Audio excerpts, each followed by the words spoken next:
औलाद ने मुझे जूते मार के धक्के दे के घर से निकाल दिए। क्यों? और वो जो रोया और फिर चटाई पे ऐसे गिर गया जैसे सजदे में बंदा गिरता है, बिलक बिलक के रोया। और मैं उसको उठाना चाहा, ना उठा, रोता रहा रोता रहा। मैंने उसका कोई मसला ही नहीं है, आपको घर से खुद बुला के ले जाएंगे। मैंने जब ऐसे कहा ना, मुझे ऐसे देखा, कह रहे क्या मतलब? मैंने कहा औलाद आएगी, बेटे आएंगे, बीवी आएगी, आपको बुला के ले जाएगी। मैं एक चीज आपको बताता हूँ, आप पढ़े बैठ के यहाँ मस्जिद में। और वो कहने लगा, उसने बाद में पता चला वो तो आप ढूंढता फिर रहा है, और उसके साथ बहुत जबरदस्त घर वाले मोहब्बत कर रहे, प्यार कर रहे। अब कोई नहीं कहता मकान लिख दे, उसके साथ मोहब्बतें हैं, प्यार है। तो आपने उसे क्या बताया था? मैं कॉलेज जा रहा था तो हम स्टूडेंट थे, कभी बस पे सफर होता, कभी कोच पे भी हो जाता था। कोच पे सफर हुआ, एक बड़ी सी मूंछों वाला एक बंदा, कॉटन पहने हुए, और सर पे वो खास किस्म की पगड़ी का एक अंदाज होता है, जो पगड़ी उसके बता रही है कि ख्याल करना, मुझे हाथ मत लगाना, मेरे दूर रहना जरा। पगड़ी का अंदाज होता है ना खास, वो बांधे हुए बैठा। अब हम दो स्टूडेंट थे, तो अब मेरे मिजाज में छेड़छाड़ शुरू से। अगर वही पड़ी थी सीट नंबर, जो देखा तो देखा वही है, उसी के साथ वो कहे तू बैठ, और मैं कहूं, वो कहे तू बैठ, तू बैठ तारिक, तू बैठ, हाँ इसके साथ तू बैठे, मुझे आले दनाल तू बैठ। ड्रोना बंदा, लंबा कद, ऐसे। खैर मैं बैठ गया। बैठने के बाद जब गाड़ी चल पड़ी तो मैंने ऐसे हाथ आगे बढ़ाया, मैंने कहा अस्सलाम वालेकुम। उसने थोड़ा सा ऐसे, यानी ऐसे, मुझे देखा नहीं, ऐसे फिर के नहीं देखा, ऐसे करके लगा अलैहिस्सलाम, ऐसे थोड़ा सा ऐसे हाथ। मैं क्या आप तो ठीक ठाक हैं, खैरियत से हैं, और तेनों में बीमार नजर आता? जवाब ही बड़ा औखा दिया मुझे कि बंदा उस जवाब सुनते ही लरस जाए। नहीं, मैंने कहा आपकी आंखों की चमक, आपके चेहरे की, और सबसे बेहतरीन चीज जो मुझे लगी, आपकी मूछें लगी हैं, बड़ी जबरदस्त मूछें। पहला मौलवी है तो कह रहे हैं। हमारी दोस्ती लग गई। मैंने कहा मेरे मुर्शिद हैं, उन्होंने एक तोहफा दिया है, कहीं तो आपको दे दूं? कह रहे हाँ, असी पीरानू मन्ना डाले हैं। मैंने एक वजीफा था, छोटा सा एक लफ्ज था, उसका फायदा बताया, बताता रहा बताता रहा बताता रहा। कोई मैंने 10-12 मिनट के गेम की होगी, एक 10-12 मिनट की गेम है, 10-12 मिनट।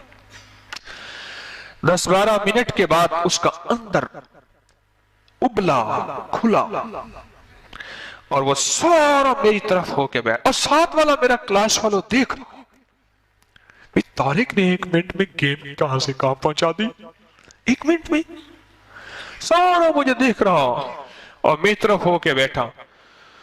हो फिर उसने अपनी जिंदगी के गम सुनाए।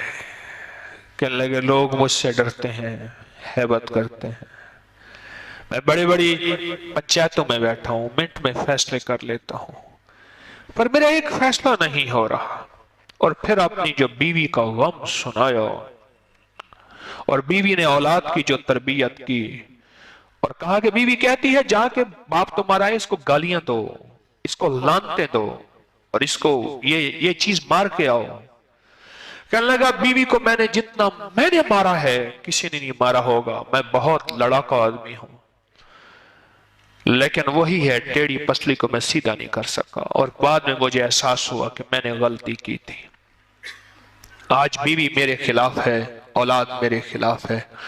और सबसे पहले मैंने ये लफ्ज उससे सुना था, क्योंकि बीवी की यूनियन बन गई है। मैंने कहा यूनियन से मुराद कह रहे, जब अकेली होती है हाथ आ जाती है, हाथ आ जाती है, जब उसकी औलाद हो जाती है फिर उसकी यूनियन होती है। कहने लगे आप उसकी यूनियन है। ऐसा गम उसका कि उसके आंसू आ रहे थे, और वो पी रहा था, बाहर नहीं निकलने दे रहा था। अपने आसाब को उसने मजबूत रखा हुआ था, पर वो अंदर से टूट गया था, उसका पत्थर मोम बन गया था, उसकी मोम पिघल पड़ी थी। और वो एक ऐसे कि कह रहा था कि लोगों, मुझसे बड़ा मजलूम दुनिया में कोई नहीं है, मुझसे बड़ा बेसहारा दुनिया में कोई नहीं है, मुझसे बड़ा बेआसरा दुनिया में कोई नहीं है कि मुझे कोई मदद करे, है मुझे कोई सहारा दे। اور میرے گھر کے غم کو، بیوی اور اولاد کے غم کو کوئی بندہ شیئر کر لے، ٹال دے، میری بیوی میرے دوست بن جائے، میری اولاد فرما بردار آنکھوں کی ٹھنڈک بن جائے۔ اس کے پاس کوئی سامان نہیں تھا، اس کے پاس کوئی سہارا نہیں تھا۔ یہ کہنے لگا کہ آپ کا پتہ، میں نے کہا کلاس فلاں ہے، رول نمبر یہ ہے۔ میرا پتہ یہ تھا، میری کلاس یہ ہے، فلاں نمبر یہ ہے، اور رول نمبر یہ ہے میرا، اور فلاں کالج میں پڑھتا ہوں، بس یہ میرا پتہ ہے۔ اس کے بعد وہ نہیں ملا، مجھے نہیں ملا، لیکن اس کے غم اور اس کا درد کی کیفیت بتا رہی تھی۔ وہ دنیا کا بے سہارا انسان ہے، جو کہ ہیبت کے اعتبار سے بہت زبردست ہے، لیکن وہ دنیا میں ٹوٹا ہوا ہے، اندر سے بکھرا ہوا ہے۔ آباد گیا تو وہاں ایک صاحب سے ملنے کے لیے، انہوں نے کہا جی مسجد میں گئے ہیں۔ میں مسجد میں جا کے بیٹھ گیا، وہ مسجد میں تھے نہیں۔ میں نے گھڑی دیکھی، میں نے کہا نماز کا ہے، چلو نماز پڑھتا جاؤں، جماعت مل جائے گی۔ ایک دو احباب اور بھی تھے۔ ایک صاحب کو دیکھا، اس کی شکل ایسے دیکھی، بڑا پریشان حال، مسجد کے وضو خانے کے ساتھ ایک جگہ تھی جہاں بچے قرآن پاک پڑھتے تھے، محلے کے نا، صبح شام آتے تھے، وہاں بیٹھا ہوا ہے۔ اچھا پتہ نہیں میرے دل میں کیا بنا، پھر وہی چھیڑ چھاڑ والی کہانی، میں جا کے بیٹھ گیا۔ میں نے کہا خیریت سے ٹھیک ٹھاک ہے؟ کہہ رہے ہاں۔ کیوں بیٹھے ہیں؟ کہ بس کوئی پریشانی ہے۔ میں نے کیا ہوا؟ مجھے کہنے لگا میری بیوی نے اور اولاد نے مجھے جوتے مار کے، دھکے دے کے گھر سے نکال دیے۔ کیوں؟ کہہ رہے میں فلاں محکمے میں جاب کرتا تھا، اور یہاں میرا گھر ہے، بڑی مشکل سے میں نے 10 مرلے کا گھر بنایا، 5 مرلے کا گھر بنایا۔ اب وہ کہتے ہیں اس گھر کو بیچ میں بزنس کرا، اور میں پہلے اپنی ساری جمع پوچھی اپنی اولاد کو، بیوی کو دے چکا ہوں، اور وہ ختم۔ اب آخری رہس ہے کہ یہ سہارا باقی ہے، یا میری پینشن آتی ہے اور میں ان پہ خرچ کرتا ہوں۔ اب مجھے مارا ہے انہوں نے، اور مار کے مجھے دھکے دے کے نکال دیا ہے کہ اس گھر کو ہمارے نام کر، بیچ، اور اس گھر کو ہم کھائیں بزنس کے نام۔ میں کیا کروں؟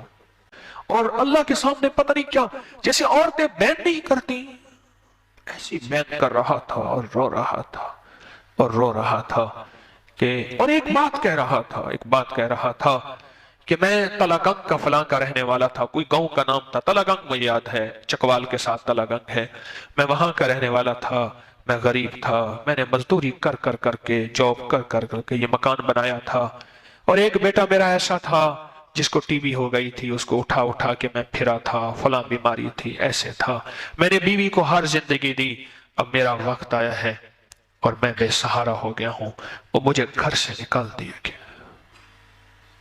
میں نے اس کا کوئی مسئلہ ہی نہیں ہے، آپ کو گھر سے خود بلا کے لے جائیں گے۔ میں نے جب ایسے کہا نا، مجھے ایسے دیکھا، کہہ رہے کیا مطلب؟ میں نے کہا اولاد آئے گی، بیٹے آئیں گے، بیوی آئے گی، آپ کو بلا کے لے جائے گی۔ میں ایک چیز آپ کو بتاتا ہوں، آپ پڑھیں بیٹھ کے یہاں مسجد میں، آپ کو ساتھ لے جائیں گے، اور آپ کی عزت ہوگی، آپ کا وقار ہوگا۔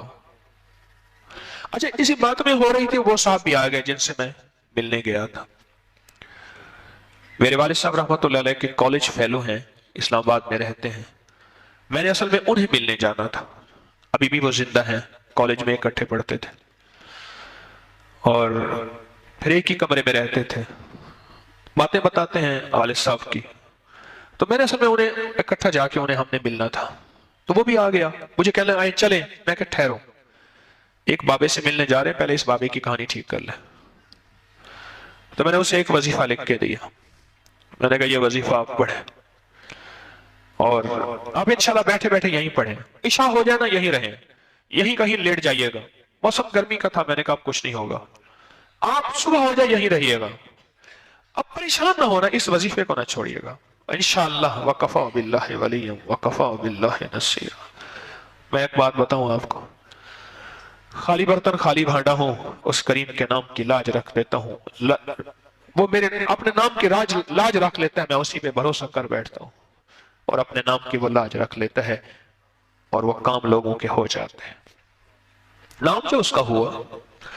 دوسرے لفظوں میں لوگ میرے دروازے پہ آتے ہیں، میرا در خالی ہے، اس کا در بھرا ہوا ہے، میں اپنے خالی در سے اس کے بھرے در پہ بھیج دیتا ہوں، اور ویسا کریم ہے، اپنے نام کی لاج رکھتا ہے، اور اپنے بھرے در سے بھرا بھیج دیتا ہے، بھرے در سے بھرا بھیج دیتا ہے۔ تو میرا دل تو ویسے ہی خالی تھا، मेरा दर तो वैसे ही खाली था। खैर वो पढ़ता रहा अच्छा, वो साहब जो थे जिनसे मिलना था वो उसी मस्जिद के नमाजी थे, उनका घर करीब था, वो दिन की एक दो नमाजें वहीं पढ़ लेते थे। हम चले गए, मैं अपने चचा से मिला, उसे बातें खैर करते करते एक दफा की बात है, कोई 5 6 7 महीने कमोबेश कुछ अरसा गुजरा, वो साहब मुझे मिलने आए, जो साहब जिनको लेके मैंने अपने चचा से मिलना था, वालिद साहब रहमतुल्लाह अलैह के क्लास फेलो से। तो मैंने ऐसे कहा, मैंने कहा वो चाचे का क्या हाल है जिसको घर से औलाद ने निकाल दिया था। मुझे कहने लगा आप पूछे नहीं, उससे खुद मिले जो आपको कहानी सुनाता है, वो तो आपको ढूंढता फिर रहा है, उसे बाद में पता चला है कि आप जो है वो अबकरी वाले हैं, और वो कहने लगा उसने बाद में पता चला वो तो आप ढूंढता फिर रहा है, और उसके साथ बहुत जबरदस्त घर वाले मोहब्बत कर रहे, प्यार कर रहे। अब कोई नहीं कहता मकान लिख दे, उसके साथ मोहब्बतें हैं, प्यार है। तो आपने उसे क्या बताया था? मैंने कहा मैंने तो एक कुरान पाक की दुआ थी, रब्बना हब लना मिन अज़वाजिना व ज़ुर्रिय्यातिना कुर्रता आयुन वजअलना लिलमुत्तकीना इमामा। बस असल में बात यह है, उसके अंदर उस वक्त चूंकि दर्द था, सारी उम्र की कमाई औलाद थी, सारी उम्र की कमाई घर था, वो दर्द था और उसने दर्द से पढ़ा। और रब को दर्द मतलूब है, अल्फाज मतलूब नहीं है। एक है अल्फाज, एक है दर्द। अल्फाज में बरकत है, ताकत है, मैं अल्फाज का इनकार नहीं करता, लेकिन अगर अल्फाज के साथ दर्द हो फिर वो अल्फाज तीर बन जाते हैं और जाके निशाने पे लगते हैं, और जिसको कहते हैं कि तीरे नजर का ये असर जिसको लगा शिकार है।